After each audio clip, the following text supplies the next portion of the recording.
My favorite author, N.K. Jemisin, is a celebrated science fiction writer known for her ability to imagine new worlds and possibilities. Science fiction authors like Jemisin have a unique gift. They get to envision and create entire universes, exploring the vast potential of what could be. This imaginative power is what drew me to venture capital. Venture capitalists also have the extraordinary opportunity to activate this same power, to fund new worlds and realities.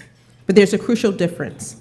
While science fiction is bound only by the limits of the imagination, venture capital is often bound by the limits of an old guard's imagination, previously having left little to no room for the new guard.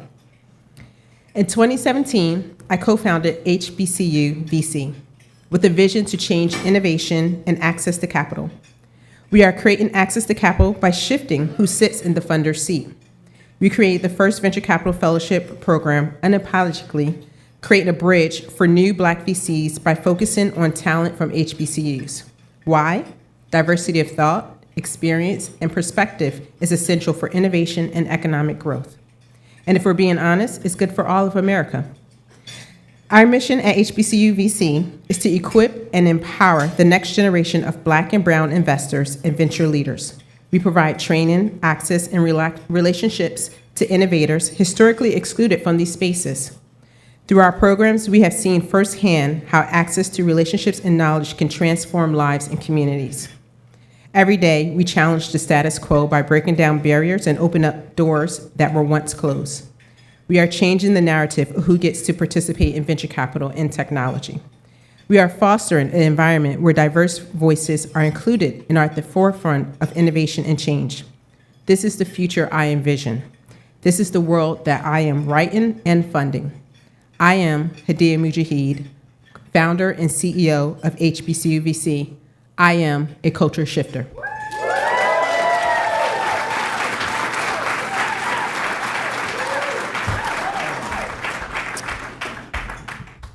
I graduated from Harvard Business School, and while at a private equity firm, I invented and patented a system that would lay the foundation for personalized promotions across networks. This was in 1997, well before such companies as Groupon or Retail Me Not, CouponX, Woot were even ever thought or started. My goal was to use this system as the basis for an industry-defining promotions company, and I would go on to found several other successful companies in industries ranging from AI personalization and alerts to global platforms with particulate matter. Fast forward 10 years, and I began to notice how more and more companies were infringing on my promotions patents and were building highly successful and launching promotion incentive companies. It was around that time that I was presented with an opportunity to enforce and license my patents. After a couple of years of litigation, enforcing, and licensing, I learned about the business of patent monetization. While patent rights are constitutionally protected and are the foundation for technological advancement, in our capitalist system, access to capital and financial acumen are the ultimate arbiter of success. I witnessed firsthand how leading tech companies are not always the best innovators, but they are the ones with access to capital, which allows them to outcompete lesser financed but more innovative companies and to literally steal and exploit the innovators' true intellectual property.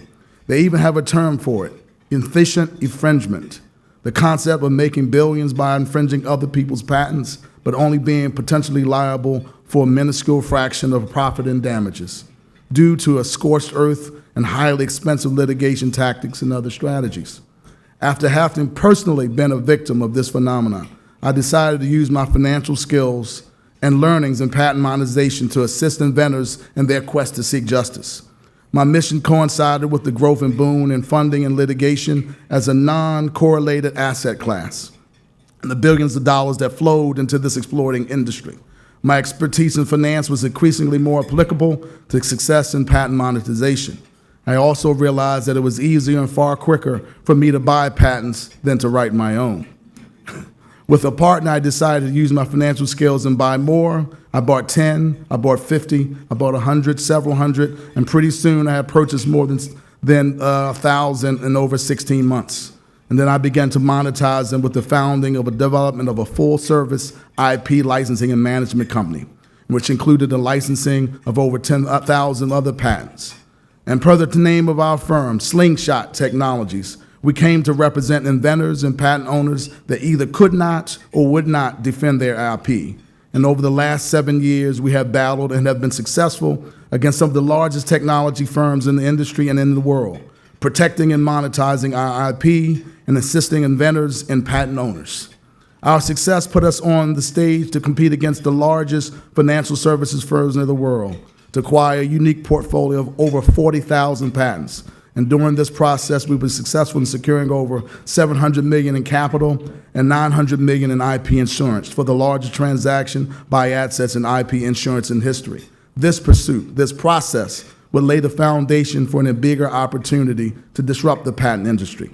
Coming full circle, we decided to combine our network of IP professionals, the best and most successful law firms and technologists, and our expertise in building complex systems in AI, and build an application Infringed that is designed to empower and enrich inventors and patent owners everywhere, answering some of the key questions for patent monetization.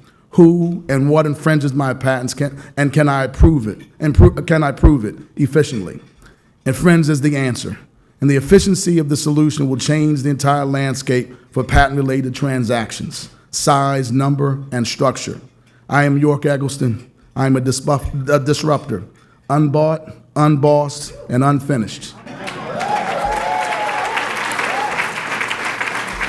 I am York Eggleston, and I am a culture shifter.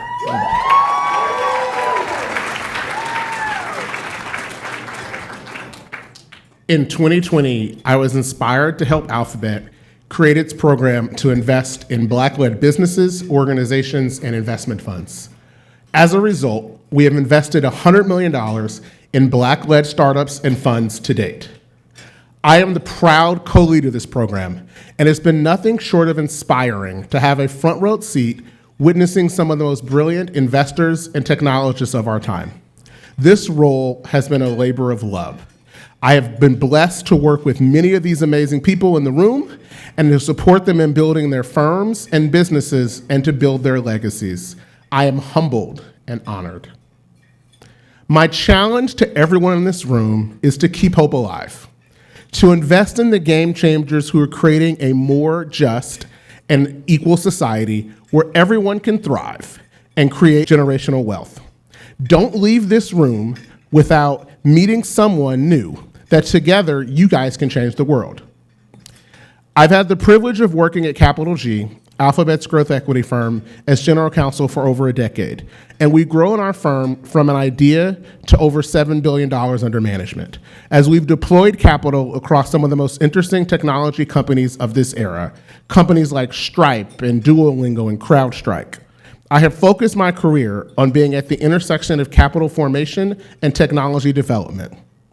And most importantly, I've been proud to be a small part of bending the arc of history in the right direction. My name is Jeremiah Gordon, and I'm a culture shifter.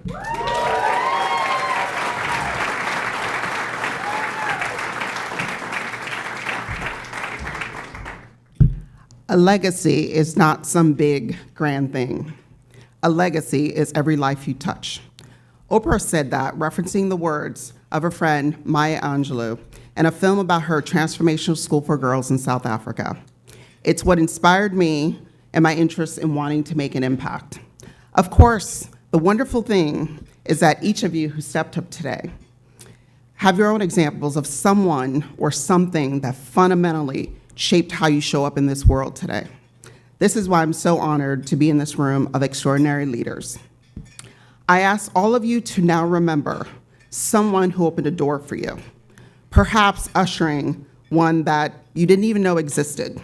For me, when I do that, I remember being a poor girl from Haiti with just a hope that the best days were ahead of me. Years later, so many people generously gave up their time when I discovered my love for computers, their potential, and then eventually becoming a COO in Silicon Valley. And in more recent years, I can picture those same people who believed in the mission of me as an operator, but also as a board member, taking 6 companies to their IPO process. This trajectory in one generation is improbable, but not impossible.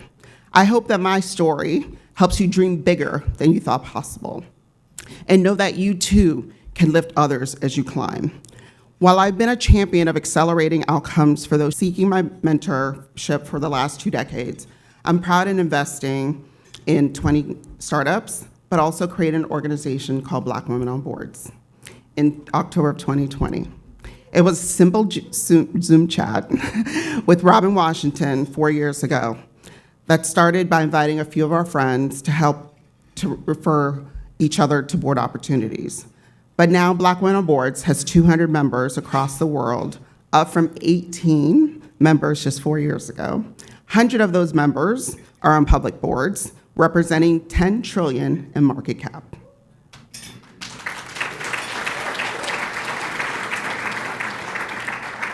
And while I frequently have to remind everyone that this passion project is just a side hustle, I'm happy to report that we have placed 50 women so far, and we're just getting started. And so to the amazing, amazing women of Black Women on Board who are here today, I see you, and I'm cheering you on. You can learn more about our work and the first Black woman who sat on the board of IBM in 1971 in an award-winning documentary which debuted at Tribeca last year and is now globally available on Vimeo at onboardthefilm.com. A big thank you to Shannon Nash for your brilliance in introducing me to the amazing director, Deb Riley. The film continues to inspire and be a watershed moment for viewers who see the output of our work. When I think of scale, we have manifested something that I've long wanted to do, which is show broad impact. But my work and passion are made possible with the unwavering support of my husband and daughter, Jasmine. Jasmine is an incredible rising junior who's a student athlete studying computer science at Stanford and also a first-team All-American in soccer. Her discipline to have a 4.0 GPA in computer science and also be the best version of herself on and off the field is what's most impressive.